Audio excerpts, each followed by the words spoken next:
Your mind is the root of good and evil. Introduction. Most people go through life believing that the things that happen to them just happen. That good luck comes when it wants. That bad luck strikes when it pleases. That success is for the fortunate and suffering for the rest. But what if none of that is true? What if the things you call random are actually reflections, not of the world, but of your own mind? Look around your life. Look closely. The victories, the regrets, the people, the opportunities taken and the ones missed, every one of them came from a decision, and every decision came from a thought, maybe a fleeting one, maybe a belief you've carried so long you stopped noticing it. But behind every result, there is a root, and that root lives in the way you think. Your thoughts are not harmless. They are not background noise. They are the architects of your reality. What you assume about yourself determines the risks you take. What you expect from people shapes the way they treat you. What you believe about money influences every financial decision you make. What you think about your worth affects every boundary you set or fail to set. You don't attract your future. You decide it. One thought, one belief, one moment of mental alignment at a time. But here's the part no one tells you. The good things and the bad things in your life don't come from outside of you. They don't arrive as rewards or punishments. They emerge from the patterns of thinking you practice every single day. This is not philosophy, this is reality. Think of it this way. Your mind is the root system. Every emotion is a branch. Every action is a leaf. Every result is the fruit. You can change the fruit for a while. You can cut off a few branches. But if the root is sick, if your thoughts are distorted, fearful, bitter, or false, then no amount of action can stop what's coming. Likewise, if your thinking is strong, aligned, honest, and clear, you don't need to chase outcomes. The fruit takes care of itself. Good begins to grow without force. Peace shows up where there used to be pressure. You start making better decisions, not because you try harder, but because you think better. That's the power most people never claim, to stop blaming the fruit and start nourishing the root. You don't need to fix your whole life today, you just need to become aware of what you're thinking when no one's watching, the thoughts you tolerate, the stories you tell, the assumptions you've been making for so long you forgot they were optional. Because that's where evil begins, in thought. Not just dramatic, visible evil, but the quiet kind. Self-sabotage, procrastination, jealousy, avoidance, guilt. These are not emotions that visit you. They are beliefs that direct you. And if left unchecked, they lead to choices that create pain. But the same law applies to your good. Your joy doesn't arrive because everything outside of you improves. It arrives because you finally stop thinking like someone who is unloved, unseen, or unworthy. You begin to carry yourself like someone who belongs, someone who is whole, someone who knows that peace is not something to find, but something to return to. This audiobook isn't about thinking positive thoughts or suppressing negative ones. It's about becoming conscious of the root. It's about seeing that every day you're planting seeds with your words, your reactions, your beliefs, your expectations, and sooner or later those seeds bloom. So if you don't like the garden, look at your hand. What are you holding? What are you about to plant next? The answers are not in your circumstances, they're in your mind. And from this moment on, you don't have to wonder what kind of life you'll live. You'll know because you'll understand what you're building and, more importantly, what you're building it with. Your mind is the cause. Your life is the effect. You are the root. And the world is waiting to reflect your signal. Let's begin. Chapter 1. You are always thinking ahead of your life. There's something you've been doing every second of your existence, whether you realized it or not, long before you took action, long before you spoke, long before your life took the turn that surprised you or the shape that disappointed you. You were thinking, quietly, automatically, repetitively. And those thoughts, the ones that live beneath your words and behind your choices, they have always been the first move.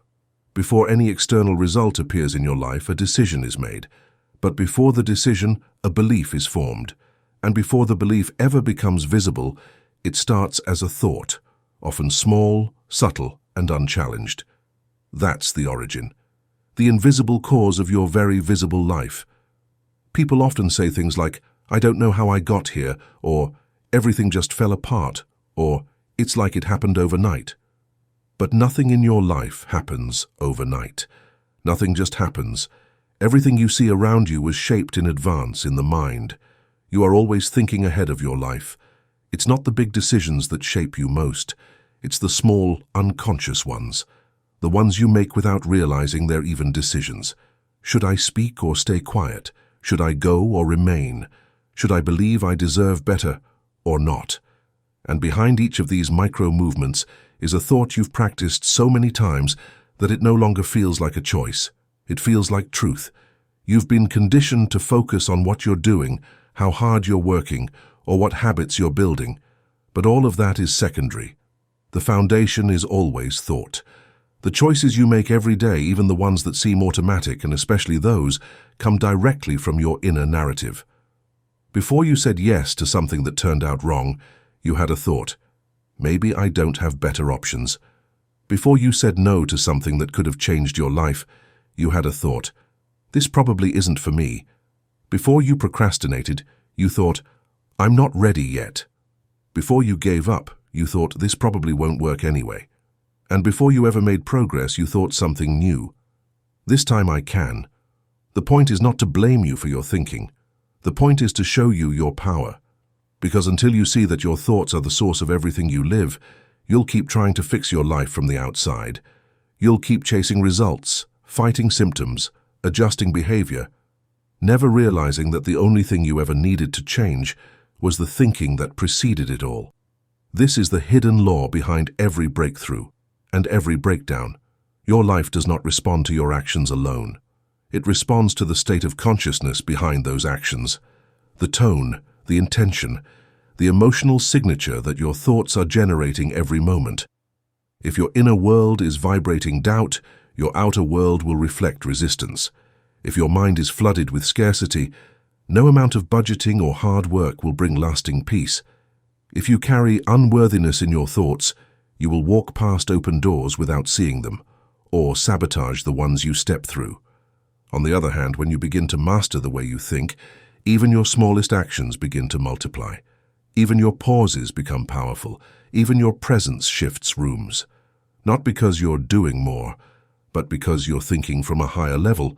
And life always obeys that vibration. But this power cuts both ways. Many people walk around with a constant inner voice that drips with hesitation, fear, and assumptions.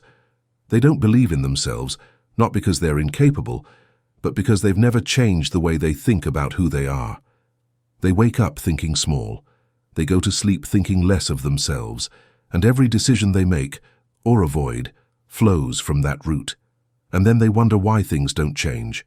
They look at their life and say, "I just can't catch a break," never realizing that the break can't come because it's trying to enter a world built by the thought, "I don't deserve one." They say, "I'm just not lucky like other people," never realizing that luck is often a reflection of people who've trained themselves to think in ways that attract good. Not once, not occasionally, but habitually, relentlessly. That's the real discipline. Mastering the mind before the decision even comes. Whether you realize it or not, the moment of decision is not when you act. It's when the thought arises. That's when the outcome is set in motion. By the time you choose, the thought has already cast its vote. So the real work isn't in trying to control every outcome. The real work is in training your thoughts to generate better ones, more empowered ones. Thoughts that lead to clarity instead of confusion, courage instead of collapse, possibility instead of paralysis. And yes, this takes practice. It's a shift, a rewiring. But it starts now. Start by noticing what you say to yourself before you speak to others. Notice the thoughts that rise before you make a decision. Notice the assumptions behind your reactions. And most importantly, ask, if I keep thinking like this, where will I end up? Because the future you walk into is already forming in the mind you're carrying today. Your mind is always ahead of your life. It always plants the seed before you see the tree, and every thought you allow to stay becomes a builder, a guide, a compass. You are not just reacting to life, you are thinking it into existence. And now that you know this, what will you allow your mind to think next? Let's keep going, there's more beneath the surface, because your life isn't made of major events, it's made of small, quiet thoughts. And those small thoughts, they build everything. Chapter 2. Small Thoughts, Lifelong Impact. People wait for defining moments. They chase breakthroughs, big decisions, and life-changing opportunities. But they overlook the quiet force that actually shapes everything. The small, unnoticed thoughts that repeat themselves day after day. These thoughts seem harmless, insignificant, too quick to matter. But they are laying bricks, one by one, constructing the foundation you will stand on, or collapse beneath. Most lives are not changed by dramatic moments. They are changed by repetition, and repetition lives in the mind. That one sentence you repeat every time something goes wrong. I knew this would happen. That tiny flinch of doubt you feel when someone praises you. That split-second assumption that tells you they probably don't care. These aren't passing thoughts. They are instructions, commands, blueprints. And life is listening. You think you're just getting through the day, just surviving the week, just pushing forward. But your mind is building, always building. It builds when you're calm and when you're anxious. It builds when you're inspired and when you're insecure. And whatever it repeats becomes the shape of your future. The mind doesn't wait for you to feel ready. It doesn't care if the thoughts are good or bad. It obeys practice. That's the rule. What you focus on, you feed. What you repeat, you reinforce. And what you reinforce becomes identity. That's how a person wakes up one day and realizes they've become someone they don't recognize, not because of a single bad choice, but because of 1,000 tiny permissions given to small, fearful thoughts. Every time they doubted their intuition, a piece of confidence died. Every time they chose silence over honesty, a part of their truth dimmed. Every time they said, maybe later, their courage grew quieter. And none of it looked dangerous at the time. It never does. That's the illusion. That's how slow erosion works. It doesn't yell, it whispers, and over time it reshapes you. But the reverse is also true. Greatness is built the same way. A person doesn't become peaceful overnight. They become peaceful by choosing not to argue with every emotion, by creating stillness in the middle of chaos, by replacing the thought, I can't handle this, with, let me see what I can do right now. One small thought, held consistently, becomes a trait.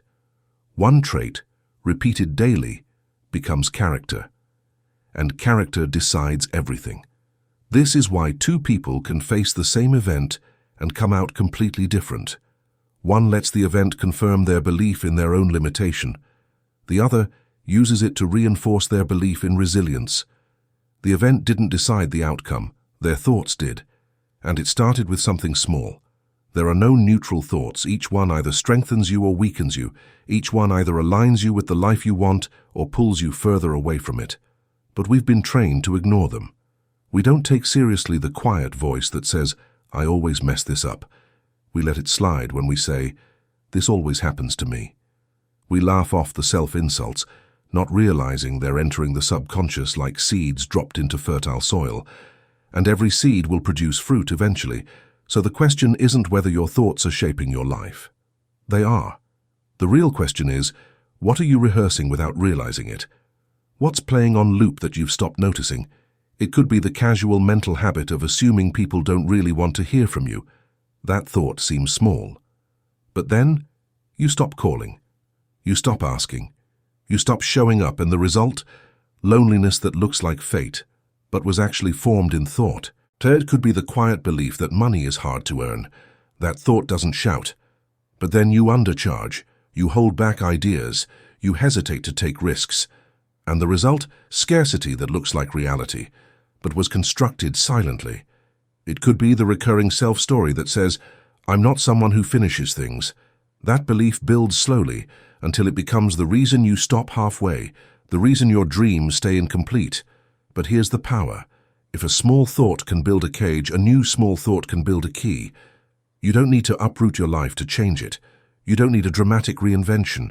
You need to interrupt the pattern. You need to listen, really listen, to the things you say to yourself under your breath.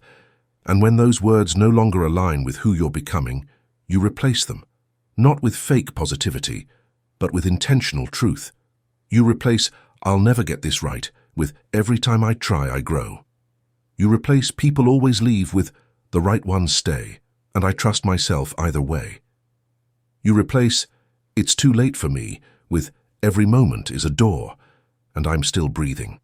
You start thinking like the version of yourself who is free, not in theory but in practice, over and over again, until those thoughts feel less like wishful thinking and more like home. Because you are not stuck, you are simply repeating. And what you repeat will either poison your future or prepare it. So ask yourself now, what small thought am I rehearsing that I'm ready to let go of? And what small brave thought am I ready to begin planting today, not once, but daily? Because a single thought won't change your life, but it will change your next decision, and that decision will change your path. You are never more than one thought away from building a better route, and the good things you've been waiting for. They begin where those thoughts begin. Let's keep building. Chapter 3. How good is created through clear thought. Good is not a mystery. It's not a reward handed out to the chosen, or a sign that the universe suddenly smiled on you. Good happens when the noise in your mind becomes quiet enough to let truth lead. It arrives when your thoughts stop pulling in 20 directions and finally line up with clarity, with purpose, with inner order. You may think good comes from luck, from timing, from having the right connections, but the truth is good comes when your thoughts are no longer at war with your highest self, when your inner world stops fighting itself, the outer world stops resisting you. Clarity is the seed, alignment is the water, and action is the bloom.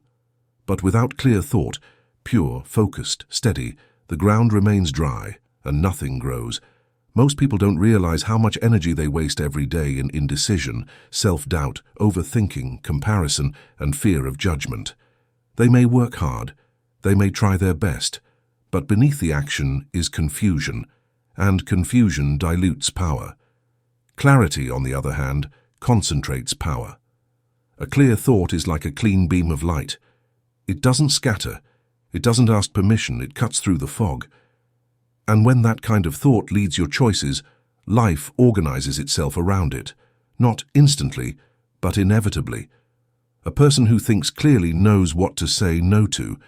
They recognize when a situation doesn't match their intention. They don't chase approval because they already see the worth in the path they've chosen. And because they move with that certainty, they begin to attract people, opportunities, and outcomes that match that frequency. Clarity isn't noise. It isn't excitement, it's still, quiet, focused. You won't always feel butterflies when you're thinking clearly, but you will feel anchored, certain, present. And from that grounded place you'll begin to make better decisions, not by effort but by instinct. This is how good is created. It starts with a decision to stop thinking the way you were taught to think. To pause long enough to ask, is this thought leading me to peace or to panic? Is it pulling me into truth, or dragging me deeper into confusion? A good life is not created by chasing good outcomes. It's created by choosing good thoughts over and over again. Thoughts that say, I don't have to rush, I don't have to prove, I don't have to be anyone but who I truly am. From that mindset, good doesn't feel forced, it feels familiar. It feels like home finally catching up to you. When you meet someone who seems calm under pressure, kind under attack, or grounded in the midst of chaos, you're not seeing a lucky person. You're seeing someone who has practiced clear thinking. Someone who has decided again and again not to let fear narrate their story. Someone who, in private, has learned to tell themselves a better truth.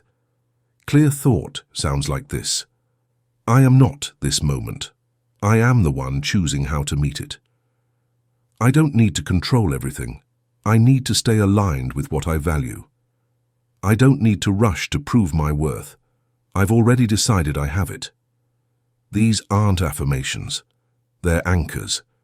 They hold you steady when life tries to pull you back into the old storm. You move more quietly when you think more clearly. Additionally, you are less likely to act out of fear, rage, or desperation when you move with greater composure. Most people make mistakes there because they are unclear, not because they are unworthy. Uncertainty of thought attracts the wrong opportunity, the wrong companion, and the wrong job. Additionally, the pattern perpetuates itself once it starts. After making one ambiguous choice, you start to question your next one. You lose faith in yourself. You begin searching for solutions outside of yourself. And good eludes you more the more you seek it with a bewildered mind. But this can be interrupted. It starts with one clear thought, held long enough to change your direction. You don't need to figure out everything right now. You only need to think one true thought, the kind that calms your system and brings you back to center. From that center, the right next decision becomes obvious. The right conversation becomes possible. The right idea becomes visible. And the good you thought was out there begins to appear, not as a gift, but as a reflection. Good is not a gift from above. Good is the fruit of thought that is calm, clear, and conscious. So let me ask you, what thoughts do you reach for when you're under pressure? What mental assumptions do you return to when you're unsure? Do those thoughts create peace, or do they trigger panic? Do they open doors, or do they reinforce limits? Your answers to those questions will tell you everything about the quality of good you allow and the kind of decisions you'll make tomorrow. Because if good seems rare in your life, it's not because you're unlucky. It's because your thoughts have been too clouded to choose it consistently. But you can change that. You can start thinking from peace instead of panic. You can stop chasing good and start clearing the path for it. You can think like someone who already believes life is on their side. And when you do, something magical happens. Life starts agreeing with you. The good begins to appear. Not because it was missing, but because you finally became still enough to receive it. So remember this, good does not wait on timing. It waits on alignment. And clarity is how you reach it. Now ask yourself, what kind of thought makes me stronger, clearer, and more whole? Think that, again and again, because the more clearly you think, the better you'll begin to see. Let's keep going, because the opposite is also true. And it's time to look at what happens when your thoughts turn away from truth. Chapter 4. How evil emerges through distorted thinking. Evil rarely enters through a loud knock. It doesn't come in fire or thunder. It enters quietly, in thought, in distortion, in the slow, almost imperceptible bending of truth. It begins as a whisper that tells you to doubt yourself. Then it grows, and not because it's strong, but because it goes unchallenged. Every act of cruelty, neglect, or betrayal that has ever happened in the world was born in a mind first, not in the hand, not in the fist, not in the mouth. First in the mind, in an unchecked belief, a twisted story, a justification that felt right because it had been repeated so long, it started to feel like reality. This is what people don't understand. Evil doesn't begin with action. It begins with confusion, with a misalignment so subtle, most never see it until damage has already been done, to others or to themselves. When your thoughts lose their clarity, your perception warps. You begin to misread intentions. You assume rejection when none was there. You take offense where none was meant. You start to protect yourself from wounds that only existed in your own expectations. And once you're living in that distortion, every decision you make flows through it. That's how it begins. A slow decay of the lens. You no longer see people as they are. You see them as a threat to the story you're secretly telling yourself. Maybe you're not enough. Maybe that love always leaves. Maybe the world owes you something. Maybe that if you don't hurt first, you'll be hurt again. So you guard yourself. You attack before being attacked. You lie to preserve control. You manipulate to feel powerful. And you don't call it evil. You call it necessary. You say things like, "This is just how I protect myself." But behind the need for protection is a thought. One you inherited or created or allowed to take root. Evil doesn't feel evil when you're the one justifying it. It feels like defense, like survival, like strategy. But underneath that armor is fear, unseen, unmet, and left to run your life. Distorted thinking is how evil sustains itself, Not because people want to hurt, but because they can't see clearly.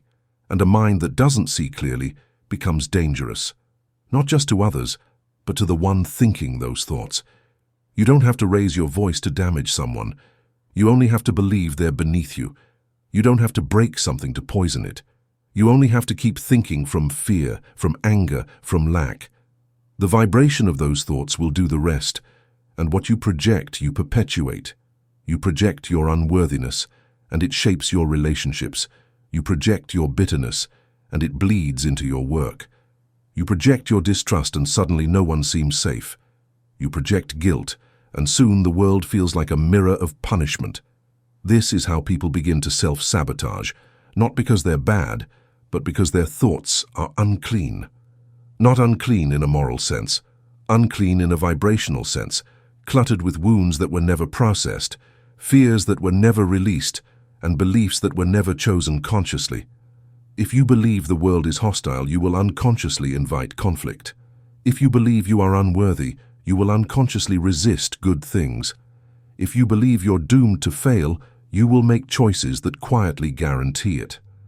And none of that will feel like evil. It will just feel like life. But life isn't doing it. Your mind is. And the longer you think distorted thoughts, the more your identity starts to form around them. You don't just believe the thought. You become the kind of person who thinks it's true. And from that place, anything becomes possible. Jealousy becomes natural. Resentment becomes logical. Vengeance becomes righteous. That's how the line between good and evil is crossed. Not in the moment of action, but in the years of mental rehearsal that made the action feel justified. But let's bring this closer. Forget grand morality. What about your everyday life?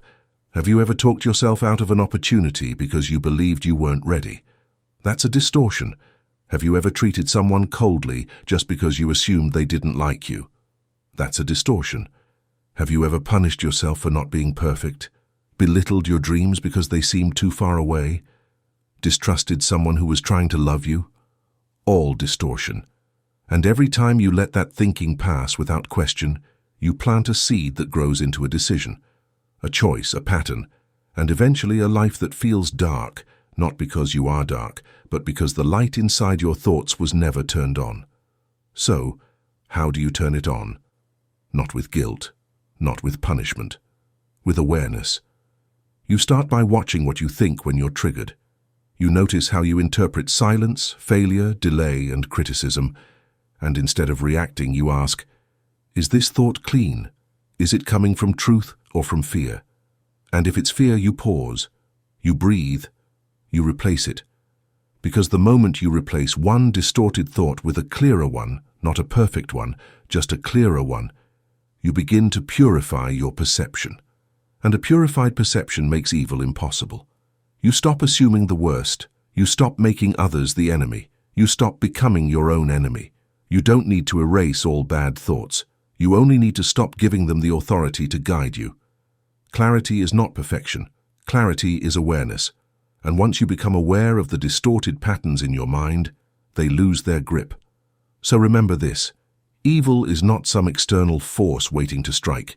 It's a thought that repeats until it finds action. And your power is in interrupting it before it ever gets that far.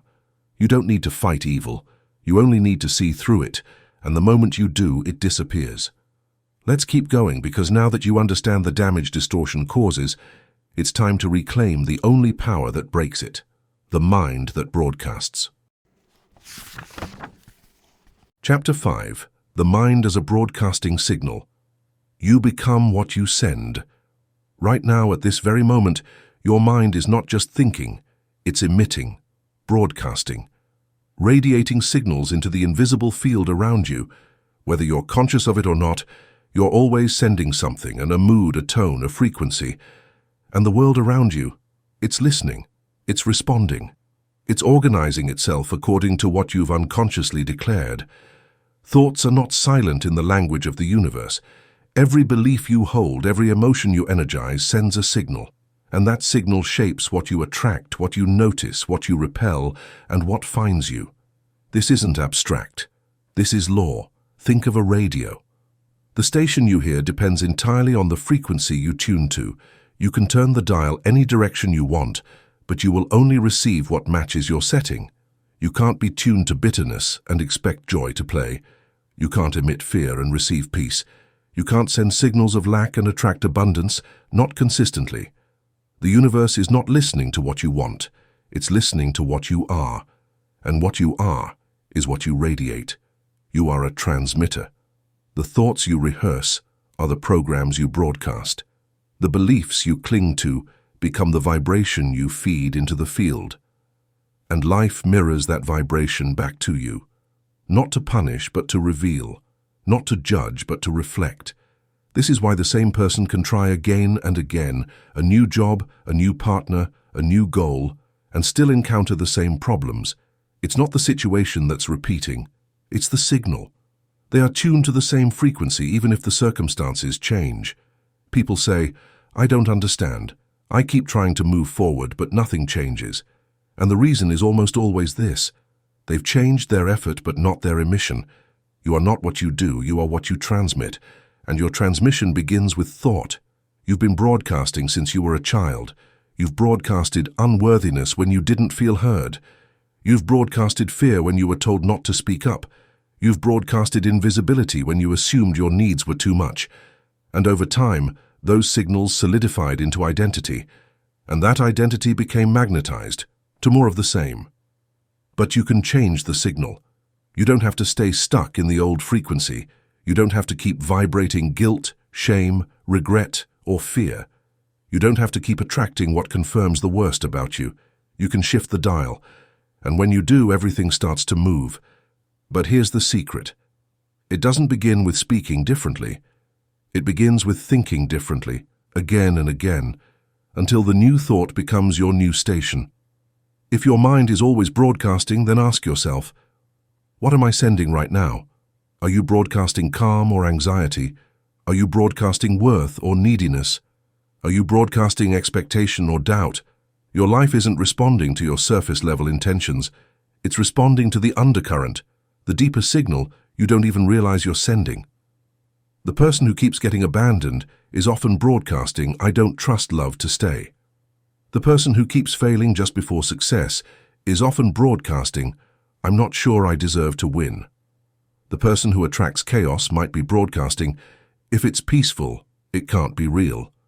And again, this isn't conscious. It's energetic.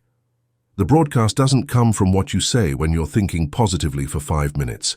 It comes from the beliefs you've practiced for years. But here's the liberation. Once you become aware of your broadcast, you reclaim your power. You begin to choose thoughts that align with the life you want, not the one you fear. You start to generate emotions that match peace, love, and strength. You shift from reacting to circumstances to projecting new ones. You go from being at the mercy of life to being a tuning fork that calls life to match you. This is how healing begins, not with solving every outer problem, but with correcting the inner frequency. When the broadcast changes, the reception changes. When the signal shifts, the mirror shifts. And you are always one thought away from that shift. Start small. Breathe before you speak. Listen before you assume. Pause before you react. And ask yourself, is what I'm about to send into the world a reflection of the person I'm becoming, or the one I'm trying to outgrow? Every moment is a new broadcast. You are either sending a signal that says, "I am aligned with what I desire," or a signal that says, "I am scared it will never come," and whichever you send becomes the world you see. This is not punishment, it's programming. And you are the programmer. Don't try to manipulate the outer world. Rewrite the signal, not once, daily, not forcefully, lovingly, not with panic, but with presence. Because when you become aware that your mind is a signal and your life is the response, you stop chasing, you start tuning. And tuning is the path to transformation. So ask yourself, what vibration are you radiating into the field of life? And are you willing, today, to raise it? Let's keep going, because now that you understand you're broadcasting all the time, it's time to learn how to match the signal of the life you want, with intention. Chapter 6. Matching the frequency of the reality you desire. You cannot step into a reality you don't vibrate with. It doesn't matter how much you want it, how hard you pray for it, or how many hours you spend visualizing it. If the signal you emit contradicts the reality you desire, you will block it before it even reaches you. Not because you're cursed, not because you're broken, but because you're out of tune. Everything is vibration. Everything. Wealth is a frequency. Love is a frequency. Health, peace, purpose. Each one lives on its own vibrational signature. Your mind, your emotions, your self-concept. They are the dials you use to tune yourself toward or away from these experiences. You've been taught to think of goals like destinations, as if life were a series of external achievements you need to hunt down. But manifestation doesn't work that way. You don't chase your future. You harmonize with it. You don't pursue outcomes. You align with them and they unfold because they must. You've already experienced this. Think about the moments when something beautiful happened out of nowhere. You weren't forcing. You weren't grasping. You were in flow, you were present, you were aligned. That's the secret. That's always been the secret. But most people don't live in alignment. They live in conflict. They ask for freedom while thinking like victims. They wish for love while believing they're unworthy. They want abundance while rehearsing lack. And life, always faithful, always mirroring, reflects the signal, not the wish. You can't deceive the frequency field. It doesn't respond to begging. It responds to being. That's why the most powerful question you can ask is not, how do I get what I want? But, who do I need to become to match the reality where it already exists? This is not about pretending, it's about embodying. If you want peace, you must become someone who thinks in peaceful patterns. If you want love, you must become someone who receives love without suspicion. If you want success, you must become someone who trusts the process more than they fear the outcome. This is the work, not outside, inside. People misunderstand alignment. They think it's something you feel once everything is in place. But it's the opposite. Alignment is what creates the conditions you want. It precedes the evidence. It's the invisible choice you make, long before the world reflects it. So what does alignment feel like? It feels like certainty without proof. It feels like calm in the middle of transition. It feels like releasing the question because you've already decided the answer. It's not about always feeling good. It's about feeling grounded, rooted in a version of yourself that no longer negotiates with the past. You stop asking, what if it doesn't happen, and start asking, how can I embody the truth that it already has? In essence, you don't need to fake confidence. You need to choose thoughts that no longer weaken you. You don't need to pretend to be someone else. You need to clear out the beliefs that kept you from being yourself. When you begin to match the frequency of your desired reality, the outer world starts to reconfigure. The wrong people exit, the right ones appear, the noise quiets, synchronicities multiply. You meet ideas you weren't ready for before. Doors open, not because you forced them, but because you finally stopped locking them from the inside. It's not magic, it's resonance, and resonance is law. So, how do you start? You begin by paying attention to your emotional state, not as a reaction, but as a reading. Your emotions are messengers. They tell you whether you are in harmony or dissonance with what you say you want. If thinking about your goals makes you tense, it means your current self-image contradicts the goal. If you feel anxious when you imagine your future, it means your beliefs about yourself are not yet aligned with it. That's the work. Not to suppress the emotion, but to trace it back to the thought that caused it and rewrite it. You rewrite it not by force but by awareness. You replace "I hope it works" with "I trust the process that's already unfolding." You replace "it's too far away" with "it's already moving toward me and I'm becoming ready to meet it." You replace "I don't know how" with "I know who I am when I'm aligned," and from that place the how reveals itself. These are not affirmations to decorate your mind. These are frequencies to live in. Words mean nothing if they don't carry the charge of belief, but once belief enters, even the simplest sentence becomes a tuning fork. The more you vibrate with clarity, the less effort you need. The more you vibrate with truth, the less you cling to control. You begin to trust not because everything is certain, but because you are. This is the path. You begin vibrating from the version of yourself who already lives inside the reality you desire, Not someday, not later, now. And as you hold that frequency, in thought, in breath, in action, reality bends to meet it. Because reality is not fixed, it's fluid. It flows toward the signal that calls it forth. So ask yourself today, what frequency am I currently tuned to? Does it match the world I say I want? If not, who must I become, in thought and vibration, to call that world into form? You are not chasing the future, you are remembering it. And every time you raise your vibration to meet what is already yours in spirit, you collapse the distance, you dissolve the delay, you awaken the self that no longer doubts. Let's keep going, because now that you've begun to align with your desired frequency, it's time to embody it so fully, your old identity can no longer hold on. Chapter 7. Becoming the new self, shedding the old signal. There comes a moment on every path of transformation when you no longer need to fix the past. You simply outgrow it. Not because the pain didn't matter, but because you've finally become someone it no longer fits. And in that moment, a quiet shedding begins. Your old signal, the one built on fear, scarcity, doubt, shame, starts to fade, not by force, but by replacement. You don't have to fight the old you. You just have to stop feeding it.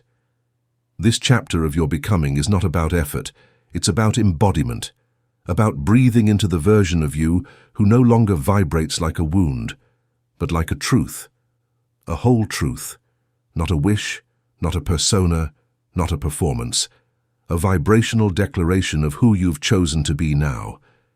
Because here's what most don't understand. Identity is not fixed, it's frequency.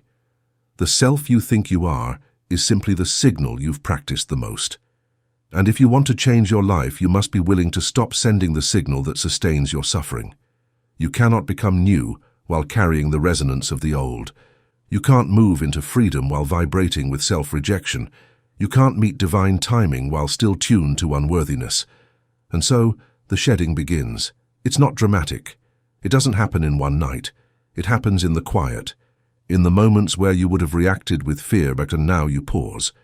In the moments you would have settled for less, and now you walk away. In the moments you would have believed the lie, and now you hold the truth. This is what it means to embody the new self. It is not about pretending you're healed. It is about no longer giving the wounded signal authority over your choices. You honor the pain, yes, but you no longer identify with it. You recognize the patterns, but you don't perform them anymore. And with every decision made from the new frequency, the old one weakens. It has no fuel, no echo, no anchor. You are becoming unrecognizable, not to others, but to your old self. The you who needed validation starts going silent. The you who chased love begins to rest. The you who feared rejection becomes unattached. The you who ran from truth starts to walk straight into it. And the world responds. Old doors close, not as punishment but as protection. Old relationships shift, not because they were fake, but because they no longer match. Old desires dissolve, not because you failed, but because you've evolved. Shedding the old signal means becoming too high of a frequency for low patterns to survive. It means not shrinking to soothe others, not doubting your knowing, not vibrating beneath your worth just to feel safe in the familiar. This requires presence, radical presence. You must begin to notice every time the old self tries to speak. This is too risky. You're too much. You'll never make it. And instead of debating, you gently detach. You say, "Thank you for your voice, but I'm not sending that signal anymore." And then you choose the new one. Again, and again, and again. At first it will feel foreign. You'll doubt it. Your nervous system will tremble thinking that safety lives in the past, but it doesn't. Safety lives in truth, in coherence, in alignment. And the more you think from that place, not reactively, but intentionally, the more your biology catches up, the brain rewires, the body relaxes, the energy shifts, and before you even notice, life starts treating you like the person you've become, because that's how reality works. You don't just get what you want, you get who you are. And who you are is determined by the frequency you live in. So if you've been wanting new outcomes, new love, new peace, this is where it begins. Not in what you attract, but in what you no longer agree to carry. Release the story. Release the self-judgment. Release the need to explain your change to those still vibrating at the level you left behind. You don't need approval. You need alignment. You don't need validation. You need vibration. And once you hold your new frequency with consistency, not perfection, just consistency, you become magnetic. Not because of what you say, but because of who you've become. You've stopped broadcasting the old pain. You've stopped rehearsing the old beliefs. You've stopped lowering your signal to stay familiar with suffering, and in its place, a new signal rises. A signal of peace, of clarity, of embodiment. One that doesn't demand the world to change, because it already feels the world responding. So ask yourself now, am I willing to live in the frequency of the self I say I desire to be? Am I willing to think, speak, breathe, and choose from that place, even when it's hard? Because that's what becoming is. It's not a future event. It's a present alignment. Right now. And the more you live from that alignment, the more impossible it becomes to return to the signal that once kept you small. You've already begun. Let the old fall silent. Let the new speak louder, and let your entire life become the echo of that truth. Let's keep going. Because now that you're living the new frequency, it's time to protect it and never hand it back. Chapter 8. Holding the Frequency in Chaos. Mastering Emotional Resonance. It's easy to stay aligned when everything is calm. When your path is clear, your schedule is gentle, your relationships flow, and your needs are met. But alignment doesn't mean much when life is handing you comfort. The true test, the alchemical moment, is when the storm arrives, when delays hit, when you're misunderstood, when fear walks back into the room dressed like truth. This is the initiation. Can you still hold the signal you've chosen when reality seems to contradict it? Because chaos is not the enemy. Chaos is the invitation, the furnace, the classroom. It's where the frequency you've been building gets tested, not to break it but to strengthen it. Most people don't realize how quickly they drop their vibration the moment life feels hard. One missed call, and they become frantic. One critical comment, and they collapse into unworthiness. One obstacle, and they throw away the signal they spent weeks nurturing. Why? Because they never practiced emotional mastery. They mistook vibrational alignment for good moods. They believed that being high vibe meant feeling happy, but real alignment goes deeper.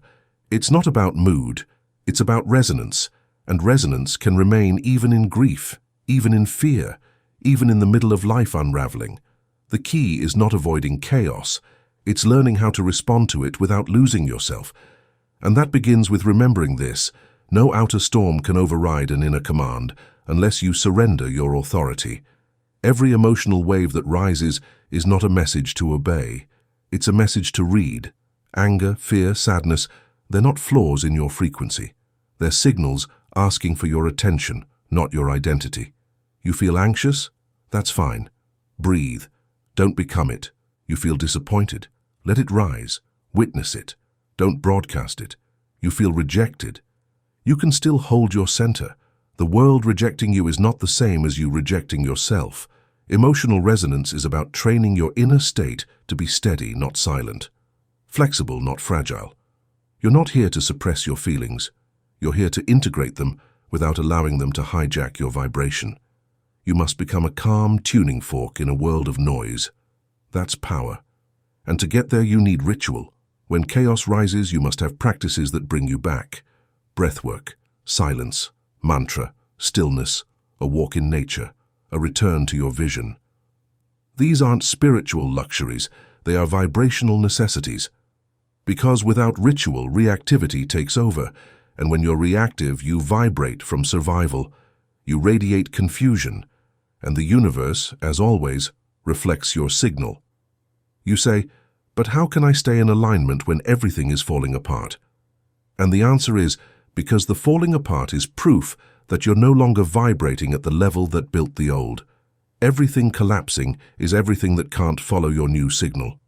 The chaos isn't a punishment, it's a purge. Your job is not to fix it all. Your job is to stay steady while it reorganizes. You may feel lonely. That's part of the climb. You may feel unseen. That's part of the refinement. You may feel uncertain. That's part of walking by frequency, not sight. But if you hold your alignment in those moments, if you breathe through the tremble, if you speak only when grounded, if you stop seeking evidence and start deepening presence, you become unshakable. And when you become unshakable, life begins to reorder around your vibration, not your fear. Here's the secret. Your inner calm must become more real to you than the outer chaos. Your desired frequency must feel more familiar than the one being mirrored by old patterns. That's mastery. You are no longer a passenger to your emotions. You are the sky they pass through. They are weather. You are the atmosphere. So the next time something triggers you, pause. Drop in. Ask, what am I about to vibrate? Does this emotion deserve to shape my signal? Is this my truth or my reaction? And in that pause, you reclaim your power. You don't have to deny the feeling. You just have to choose whether to send it. That's what most don't understand. Feeling something doesn't mean you must vibrate it. You can witness without embodying. You can hold compassion without collapsing. You can stand in fire without burning away. This is where you stop leaking energy. This is where you stop apologizing for your stability. This is where you become a sanctuary, not just for yourself, but for everyone whose chaos needs an anchor. Because when you learn to stay aligned in the storm, you become magnetic. Your frequency doesn't just elevate, it commands. Life bends to those who remain rooted while others sway. So let the storm come. Let it test you. Let it push against every part of you that once would have snapped. And then breathe. Stay soft. Stay still. Stay steady. Not because nothing matters, but because you've remembered who you are. You are not the noise. You are the tone. And when the storm passes, as it always does, you'll still be here, intact, vibrating in truth. Let's keep going. Because now that you've held your frequency in chaos, it's time to learn how to use the outer world as a mirror, not a master. Chapter 9. The Mirror Principle. Your world reflects your state. Look around you. Everything in your life, your relationships, your finances, your health, your daily experiences, is a perfect echo of what you consistently vibrate. This is not judgment. This is not to blame. This is a reflection. The universe does not punish. It does not reward. It reflects. Always, without exception, it holds up a mirror to show you what you are broadcasting beneath your words, beneath your desires, beneath even your awareness. Most people do not live in the world. They live in their projection of it. They carry beliefs about themselves, about others, about what's possible, and then filter every event through those beliefs. They say, people always betray me, and life complies. I never have enough, and scarcity appears. Love is dangerous, and they find pain in every connection. It's not magic, it's resonance. Your life does not respond to what you say you want. It responds to what you expect, to what you assume, to what you believe to be true, especially when you're not watching. This is the mirror principle. The outer world is not your enemy, and it is not your salvation. It is your feedback. It's the readout of your inner code. And if you can read it properly, you hold the power to rewrite everything. The mirror shows you the parts of yourself you've hidden, the fears you haven't faced, the doubts you've normalized. When you meet a difficult person, when you face an unexpected setback, when you encounter rejection, these are not punishments. They are reflections, not of your worth, but of your state. And if you dare to look, really look, you can use every one of them as a map back to alignment. Let's say someone disrespects you. Your old self wants to react, to prove something. But pause. What if this is a mirror? What if it's revealing where you still tolerate disrespect? not just from others, but from your own inner dialogue. Or you're passed over for an opportunity. You feel invisible. Instead of spiraling, ask, what part of me still believes I'm not enough? What vibration am I sending that life is simply reflecting? This is radical responsibility, not to blame yourself, but to empower yourself. Because once you understand that the world is your mirror, you no longer need to control it. You just need to change what you bring to the reflection. You stop chasing. You start aligning. You stop arguing with reality. You start refining your state. The mirror becomes your teacher, and it never lies. If chaos surrounds you, where is chaos alive in your mind? If you're ignored, where are you ignoring your own inner voice? If you feel unsupported, where have you abandoned your own needs? This is not easy work. It requires honesty, the kind of honesty that burns, but it also brings clarity. Because once you see the pattern, you can break it. Once you recognize the projection, you can reclaim the signal. And here's the most powerful part. Once you shift your inner state, the reflection must change. It's law. The mirror cannot hold an image that no longer exists. But most people keep trying to change the reflection without shifting the source. They repaint the mirror, they blame the mirror, they demand the mirror smile back without smiling first. This is backwards. If you want more love, radiate love. If you want more respect, embody self-respect. If you want more wealth, live from the vibration of abundance, not lack. Because everything is feedback, and feedback is a gift. The difficult person is showing you where your boundaries need strengthening. The rejection is showing you what you still attach your worth to. The delay is showing you where you still fear time instead of trusting alignment. Once you grasp this, life becomes a conversation. You speak with energy. The world answers. And if you don't like the answer, you don't panic. You recalibrate. This is the game behind the game. This is the invisible reality beneath all appearances. You are not at the mercy of the world. The world is responding to your vibration, always. So the next time something upsets you, don't ask, why is this happening to me? Ask, what is this showing me about me? And then shift. Don't argue. Don't defend. Don't explain. Just shift. Back into truth. Back into coherence. Back into the self that doesn't need the outer world to validate what it already knows. When you live this way, you stop fearing what's coming. You stop reacting to shadows. You start seeing patterns, and patterns are power. You know what signal you sent. You understand why the response came. And most importantly, you know how to change it. Because the mirror doesn't choose what to reflect. You do. Let's keep going. Because now that you understand how the mirror works, it's time to move beyond reflection and into creation. Chapter 10. The Mind Transformed, Creating from Pure Signal. There is a moment when you no longer use your mind to chase outcomes, but to create them, not through control, force, or worry, but through resonance. This is the final turning point. When your mind, once scattered between memory and fear, becomes a focused transmitter of pure intent. Not a mirror, not a receiver, a signal. And that signal carries power. Not because of how loud it is, but because of how clean it is. The transformed mind is not perfect, it is coherent, aligned, silent where it once screamed, clear where it once doubted, steady where it once collapsed. It no longer seeks to manipulate the world. It becomes part of its divine rhythm. This is the true power of a mind that has risen above noise. It begins to shape reality as effortlessly as thought breathes through form. In the old self, thought was reactive, triggered by fear, molded by the past, obsessed with what could go wrong. But in the transformed mind, thought is intentional. It is born from truth, shaped by love and fueled by vision.